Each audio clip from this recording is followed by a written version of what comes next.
Dia 28 de janeiro. São Raimundo de Penaforte. 1275. Raimundo viu a luz do mundo no ano de 1175, no castelo de Penaforte, na Catalunha. De descendência nobre, estava em parentesco com os reis da Aragônia. De tenra idade, ainda revelava grande interesse pela oração e pelo estudo. Tão prodigiosos lhe foram os progressos no estudo das ciências, que, tendo apenas 20 anos de idade, lhe foi oferecida a cadeira das artes livres em Barcelona. De todas as partes vinham estudantes em grande número para ouvir-lhe preleções. Uns anos depois, se dedicou ao estudo do direito civil e eclesiástico em Bolonha. E terminou este curso com tão grande brilhantismo que foi nomeado lente destas matérias. A fama do grande saber espalhou-se-lhe por toda a Itália.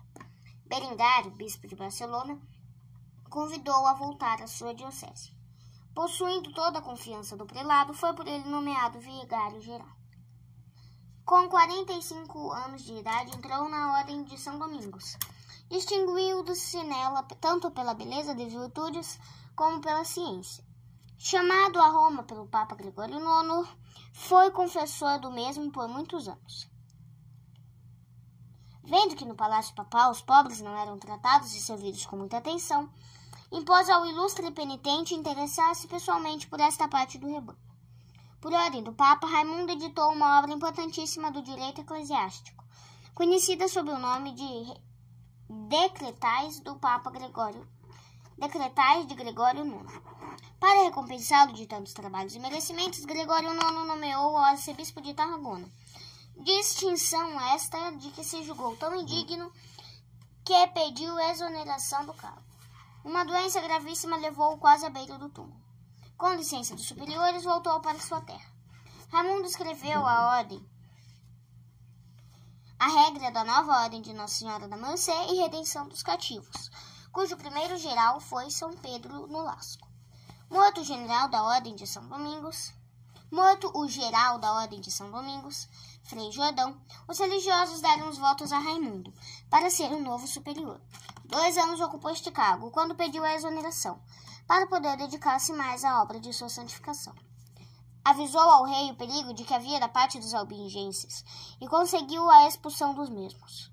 Para chamar a Cristo os judeus e mouros, fundou 2 seminários, em que o ensino era dado em hebraico e árabe. Teve a satisfação de poder comunicar ao seu superior que 10.000 mouros tinham recebido o batismo. As virtudes que mais o assinalaram e em que para todos foi perfeito modelo foram a santa obediência, humildade incomparável, pureza angélica, devoção terna a Maria Santíssima e amor quase limitado aos pobres e necessitados. Muitos e grandes milagres obrou Deus por meio de seu servo, dos quais o mais conhecido é o seguinte. Jaime I, rei de Aragônia, era penitente de Raimundo. Numa viagem que ia fazer a ilha Marrorca, desejava ter o confessor como companheiro. No mesmo trajeto ia com o rei uma mulher, com a qual tinha relações ilícitas. Raimundo muito lhe pediu que despedisse aquela pessoa, no que o rei prometeu atendê-lo, mas a mulher ficou. Chegados a Marrorca, Raimundo fez a sua permanência na corte e dependeu do afastamento da concubina da casa real. No caso contrário, voltaria para Barcelona. Jaime ordenou a todos os proprietários de barcas e navios que, sob pena de morte, nenhum se atrevesse a transportar o frade para a Espanha. Raimundo, ignorando a ordem do rei, dirigiu-se ao porto para embarcar num daqueles navios que iam para o continente, mas nenhum dos marinheiros quis admiti-lo. Adiantou-se então, sentou a até um rochedo que estava mais para dentro do mar, tomou a capa, estendeu-a sobre a água, tomou o seu bastão, fez o sinal da cruz e pôs-se sobre a capa, como se entrasse numa barca. Chamou um companheiro para que fosse com ele. Este, porém, não teve ânimo de segui-lo e, estupefato, presenciou aquele singular embarque. Raimundo pôs então o bastão no meio, levantou uma parte da capa a modo de vela, uniu-a com a extremidade do bordão e começou a navegar. Em 6 horas fez a viagem até Barcelona, percorrendo uma distância de 160 milhas. Chegado a Barcelona, saltou em terra, tirou a capa que estava bem enxuta e foi para o convento. O rei, sabendo o que tinha acontecido, caiu em si e deixou aquela mulher. Raimundo, pressentindo a morte, preparou-os com muito cuidado, redobrando as orações e penitências. Durante a última doença, recebeu a visita dos reis de Castilha e Aragônia, que lhe lhe imploraram a bênção. Com quase 100 anos de idade, Raimundo entregou o espírito a Deus no ano de 1275. Reflexões. São Raimundo, na qualidade de confessor, e porque assim pensou que fosse seu dever, admoestou ao Papa e ao Rei, por causa de seus pecados.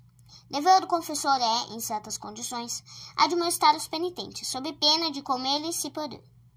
O penitente, por sua vez, é obrigado a aceitar as admoestações e conselhos do pai espiritual. Ai daqueles que lhe votam desprezo ou escarnecem dos avisos que lhe foram dados em nome de Deus. Procurar confessores que nada dizem e que não repreendem e admoestam é sinal inequívoco de falta de arrependimento e verdadeira penitência. O mesmo deve-se afirmar de outros que, vivendo em pecados e vícios, correm de um confessor a outro, porque receiam que lhe seja negada a absolvição por um confessor, que chegar a conhecê-los mais profundamente. Quem assim procede é um infeliz. Um confessor que nos diz a verdade é um confessor que nos admoesta com caridade e sinceridade. É um grande amigo. Prefiro ser ferido por quem me quer a ser beijado por quem me odeia, diz o Espírito Santo. Provérbios, capítulo 27, versículo 2. São Raimundo negou-se peremptoriamente a permanecer na companhia do rei, que se negou a abandonar a má vida. O santo preocupava-se com o escândalo que proviria de sua permanência, que implicaria numa aparente aprovação do mau procedimento do monarca. Quais são os teus princípios neste particular? Que pensas das más companhias? A convivência com os maus corrompe os bons. Maus costumes e exemplos têm um quê de contagioso. Por isso é necessário afastar-se desse ambiente. Os maus, vendo a complacência dos bons, firmam-se ainda mais no pecado e perdem por completo o temor de Deus. Acontece que Deus, castigando, estende o efeito do castigo também aos bons. Assim foram as famílias egípcias castigadas, por causa da contumácia do faraó. Prudente é, pois, imitando o exemplo de São Raimundo, fugir da convivência com os pecadores.